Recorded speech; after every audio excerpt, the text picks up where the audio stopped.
If you've ever lost somebody that you love the most in your life, this video is meant for you.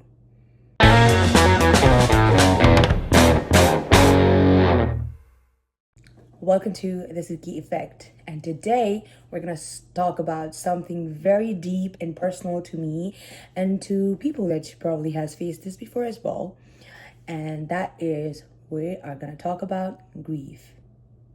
Now, grief is a word that I did not understand until March came in my life last year. And so last year is one of the most heartbreaking, transformative, whatever, the worst and yet the best, because after the worst part, the best part came in. But March was something that I hated. Like, I hate that month so bad, which is one of those reasons why I could not make a video in March. And so I'm doing it right now, and I'm actually ready because for me, speaking has always healed me in many ways, and I didn't want to stop it. And so I'm just trying to come here and talk again about something so deep and personal to me, and maybe probably to the one that's hearing. So let's talk about that. So last March, I lost my dad, and I had never lost anybody in my life ever. I did not know what losing means until I lost my dad.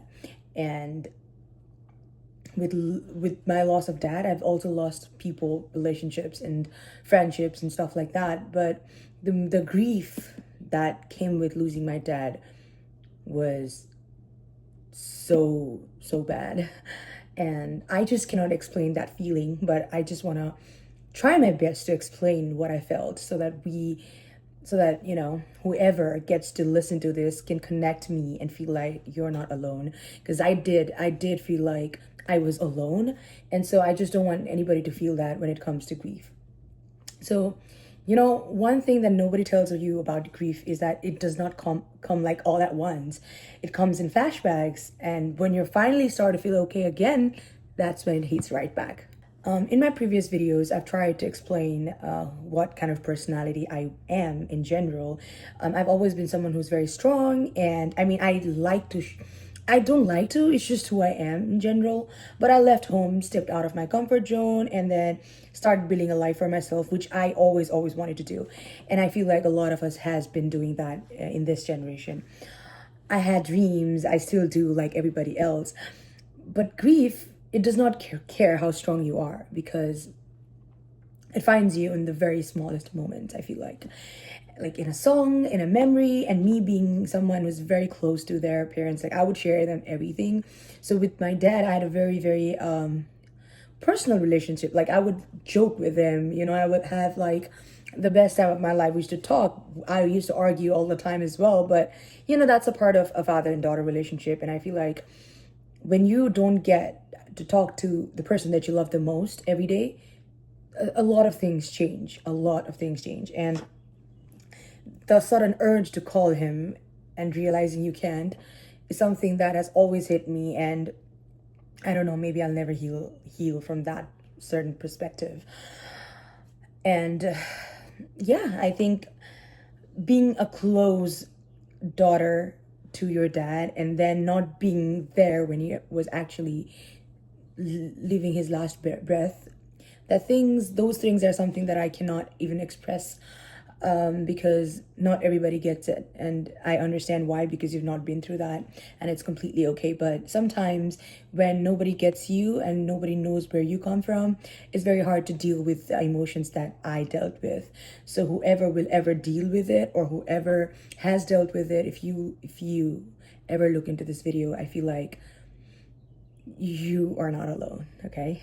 And I say this because I don't want anybody to feel what I felt.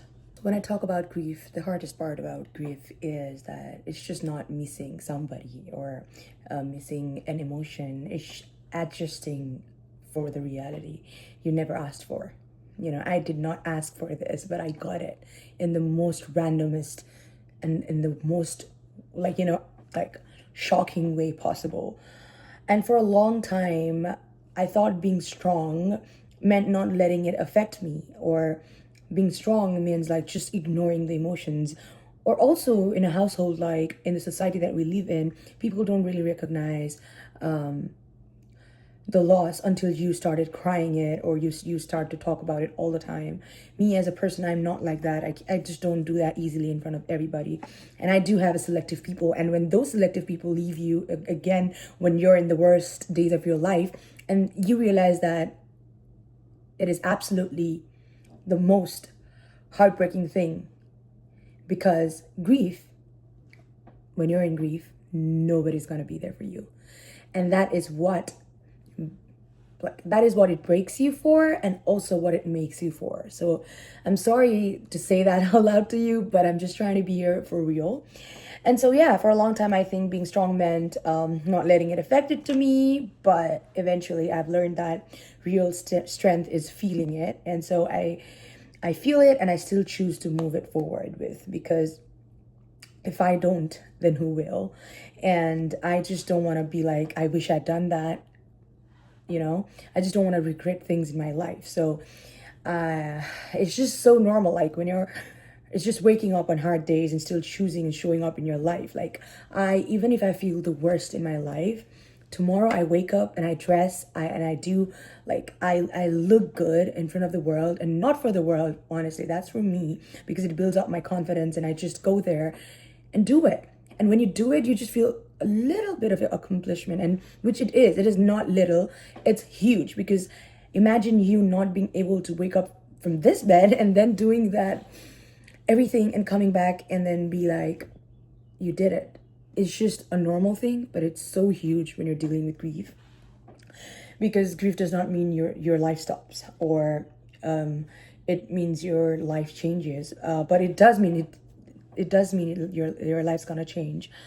But most importantly, you will find yourself chasing for the things that because you're so changed, and now you're trying to find yourself more, because you be like, what am I doing? Like, where is that woman, or where is that girl, or where is that person that I was before this thing happened to me?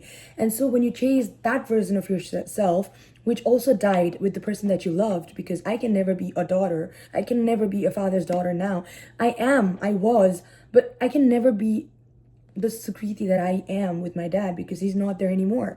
So me trying to chase that has always make me feel like, make me feel a lot about how I'm gonna deal these things in life when I move forward. But with all this, what is more important is that, why did that happen to you in this certain area of life, or in this certain time of your life? Is because losing people has a way of waking you up.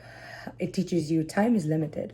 It teaches you that love should be expressed, and that presence is everything. Because it is so true that you don't realize the worth or the value of a person or anything until you lose it. And that is so true. So even though my dad isn't here the way he used to be, I see him in who I'm becoming, and in my strength, in my resilience, and in the way I refuse to give up to myself. So I don't see grief as something that broke me anymore.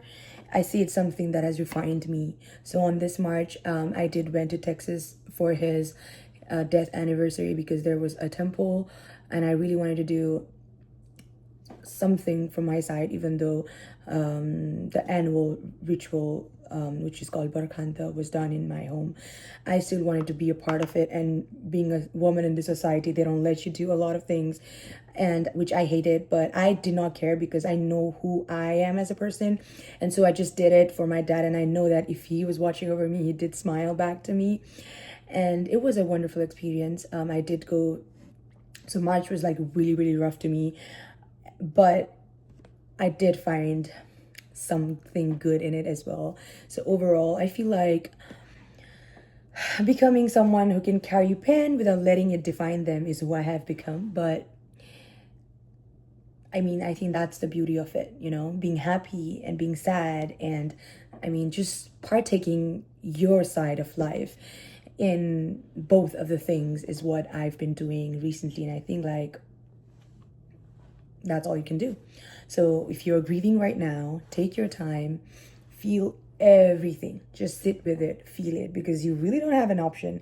You have to, if you want to get out of it, the only thing is to accept it. Just be with yourself, and don't forget, you're still allowed to become everything you are meant to be. And grief should not define you.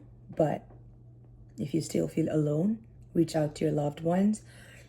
And if you still don't feel that, just try to do things that you love, because at the end of the day, it's you versus the world. If this video resonated to you, please comment down. I choose myself. And if you liked it, just like and subscribe. This this YouTube video journey of mine is more of me trying to come here, speak out loud about my emotions, as I've always told. So I'll be doing that again, hopefully soon. If not, I will not stop it. I will come soon. And that's it. I hope you have a great day. Until next time, bye.